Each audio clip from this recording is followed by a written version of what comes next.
एक गांव में जॉनी नाम का एक लड़का अपनी माँ के साथ रहता था। जॉनी रोज जंगल जाता और लकड़ियाँ काट कर उन्हें बेचकर अपना और अपनी माँ का पेट भरता था। अरे बेटा जॉनी, कल से थोड़ी ज्यादा लकड़ियाँ लेकर आ जाना। पास में एक नया होटल खुला है, वहाँ से ज्यादा मांग आ रही है। ठीक है काका, मैं ले आऊंगा। अगले दिन जॉनी जंगल में लकड़ी काटने जाता है। यहाँ तो बिल्कुल भी अच्छी लकड़ियाँ नहीं हैं और मैंने तो दुकानदार काका को बोल दिया है।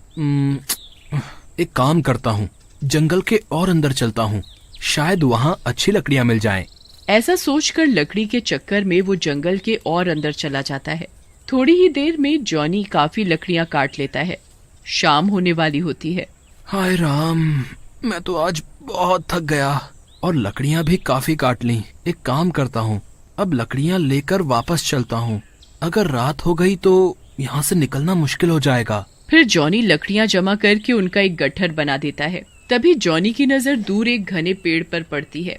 उस पेड़ पर से काफी तेज रोशनी आ रही होती है। अरे वो क्या है? उस पेड़ में से इतनी रोशनी क्यों आ रही है? एक काम करता हूँ, चल करके देखता हूँ। ऐसा सोचकर जॉनी उस पेड़ के पास जाता है। जैसे जैसे जॉनी पेड़ के पास जाता है, उस पेड़ पर से आती रोशनी और तेज होने लगती है। जॉनी पेड़ के पास पहुँचता है। पेड़ में एक दरवाजा बना होता है। अरे ये क्या है? इस पेड़ के अंदर दरवाजा? ये क्या चक्कर है? क्यों ना अंदर जाकर देखूं। जॉनी उस पेड़ में अंदर बने हुए दरवाजे के अंदर चला जाता है। जैसे ही जॉनी अंदर जाता है, दरवाजे की दूसरी तरफ एक पूरा नया शहर ही बसा होता है। अरे बाप रे, ये क्या है? इस दरवाजे के पीछे तो पूरी की पूरी नई दुनिया है। वाह, मजा आ गया। अब आया हूँ तो थोड़ा घूम लूं। फिर जॉनी वहाँ घूमने लगता है। तभी उसे प्यास लगती है। जॉनी पानी की तलाश में एक कुएं के पास जाता है, लेकिन जैसे ही वो कुएं के पास पहुँचता है, उसे किसी के चिल्लाने की आवाज़ें सुनाई देती है। कोई हमें बचाओ, हम यहाँ फंस गए हैं। अरे ये कौन चिल्ला रहा है? लगता है कोई कुएं में गिर गया है, उसे बचाना पड़ेगा। ऐसा सोचकर जॉनी कुएं के अंदर रस्सी फेंकता है और चिल्लाता है, अरे जो कोई भी अंदर है, ये रस्सी पकड़कर बाहर आ जाओ। फिर जॉनी रस्सी खींचने लगता है, लेकिन जैसे ही वो पूरी रस्सी खींच लेता है, दो आदमी रस्सी से बाहर आते हैं। उनकी आंखें लाल होती हैं। जॉनी, तुमने हमें इस कुएं से निकाला, तुम्हारा धन्यवाद। लेकिन तुम यहाँ कैसे आए? मैं तो यहाँ उस पेड़ के अंदर बंधे दरवाजे से आया हूँ। तुम यहाँ से जल्दी चले जाओ। वो दरवाजा 1 महीने में एक ही बार खुलता है। रात होने से पहले तुम चले जाओ।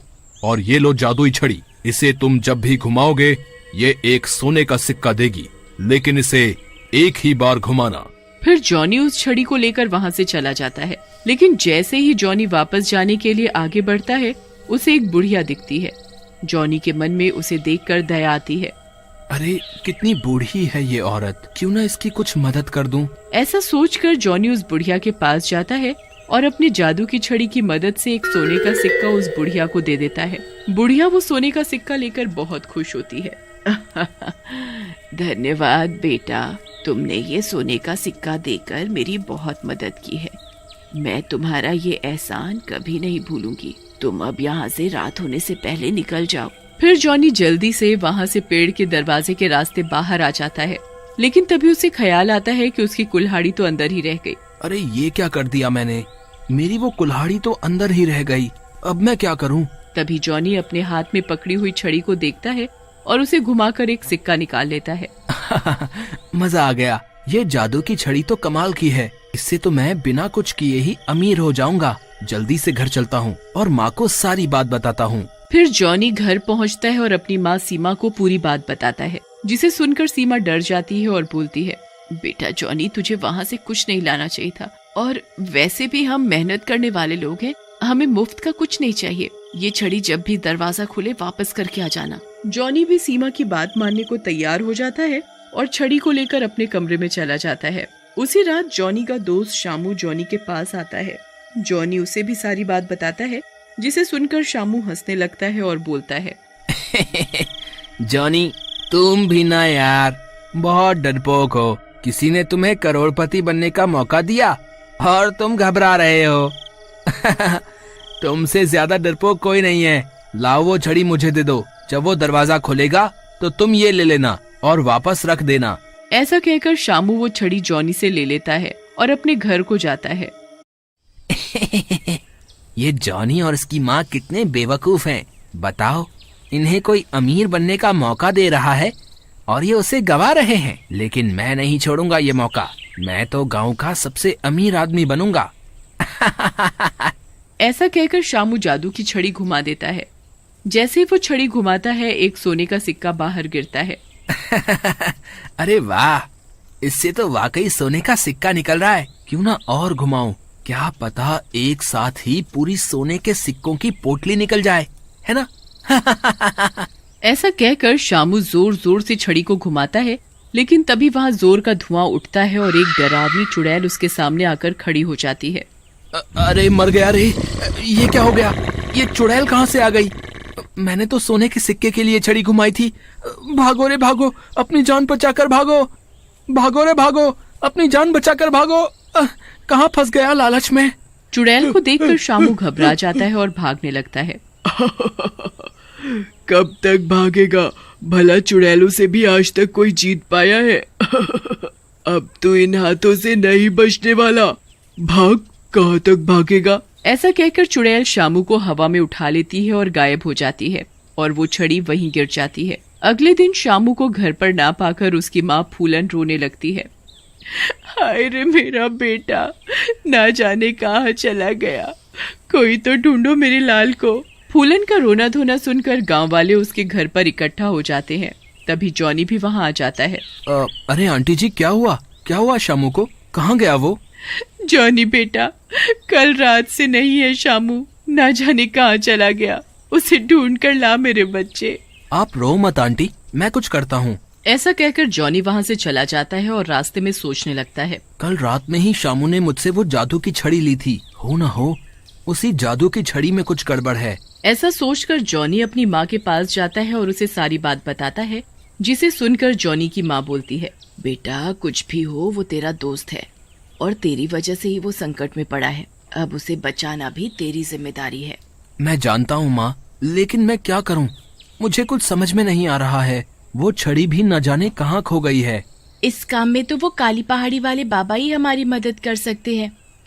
एक काम करते हैं, उनके पास ही चलते हैं। फिर सीमा जॉनी को लेकर काली पहाड़ी वाले बाबा के पास पहुंचती है और उन्हें सारी बात बताती है, जिसे सुनकर बाबा बोलते हैं, बेटी ये सब एक चुड़ैल का किया धरा है, जो कि उस छड़ी के अंदर कैद थी। उसे कैद करने के लिए जॉनी को उस दरवाजे से अंदर वापस जाना होगा और उस जादुई संसार के निवासियों से मदद मांगनी होगी। वही कुछ कर सकते हैं, क्योंकि वो चुड़ैल शामू को उसी दुनिया में ले गई है। लेकिन बाबा, वो दरवाजा तो 1 महीने में एक ही बार खुलता है। तब तक उस चुड़ैल ने शामू को मार दिया तो? बेटा, मैं उस दरवाजे से तुम्हें अंदर तो भेज सकता हूँ, लेकिन तुम्हें वापस खुद ही आना होगा। बस बाबा, आप मुझे अंदर भेज दो, बाकी मैं देख लूंगा। फिर बाबा जॉनी के साथ उस पेड़ के पास जाते हैं और अपने जादू से जॉनी को पेड़ के अंदर उस जादुई दुनिया में भेज देते हैं। अंदर जाते ही जॉनी जल्दी से कुएं के पास पहुंचता है और उन दोनों आदमियों को आवाज लगाता है। वो दोनों आदमी बाहर आते हैं। क्या हुआ जॉनी, तुम फिर आ गए, वो भी इतनी जल्दी? लगता है तुम किसी संकट में हो। फिर जॉनी उन दोनों को सारी बात बताता है, जिसे सुनकर वो दोनों बोलते हैं, तुम एक काम करो जॉनी, बाहर जाकर वो पेड़ जला दो। इससे हम दोनों भी मर जाएंगे और वो चुड़ैल भी। लेकिन मैं आपको कैसे मार सकता हूँ? नहीं नहीं, ये तो पाप है। जॉनी, ये मुर्दों की दुनिया है। उस चुड़ैल ने हमें यहाँ मार कर अपनी मायावी संसार में रखा हुआ है और यहाँ सब मरे हुए हैं। तुम इस पेड़ को जलाकर हमें मुक्ति दिलाओगे, इसलिए बिल्कुल भी मत सोचो। मैं तुम्हें जादू से बाहर भेज रहा हूँ। तभी वो चुड़ैल आ जाती है। तू इतनी आसानी से बाहर नहीं जा सकता लड़के, और तुम दोनों मेरे गुलाम हो, तब भी इसकी मदद कर रहे हो। फिर उन दोनों आदमियों को चुड़ैल बांध देती है। अरे अब मैं क्या करूं? अब मैं बाहर कैसे निकलूंगा? तभी वो बुढ़िया आ जाती है। चिंता ना करो बेटा, मैं हूँ ना, जाओ जल्दी चले जाओ और हमें मुक्ति दिलाओ, जाओ। बुढ़िया, ये तूने क्या किया? अब मैं नहीं बचूंगी। वो बुढ़िया जल्दी से दरवाजा खोल देती है और जॉनी पेड़ से बाहर आ जाता है। बाहर आते ही जॉनी पेड़ को जला देता है। पेड़ के जलते ही सारे मुर्दे जलने लगते हैं और तभी शामू भी ऊपर से जोर से गिरता है। हाय रे मेरी कमर, मर गया रे, लालच महंगा पड़ गया।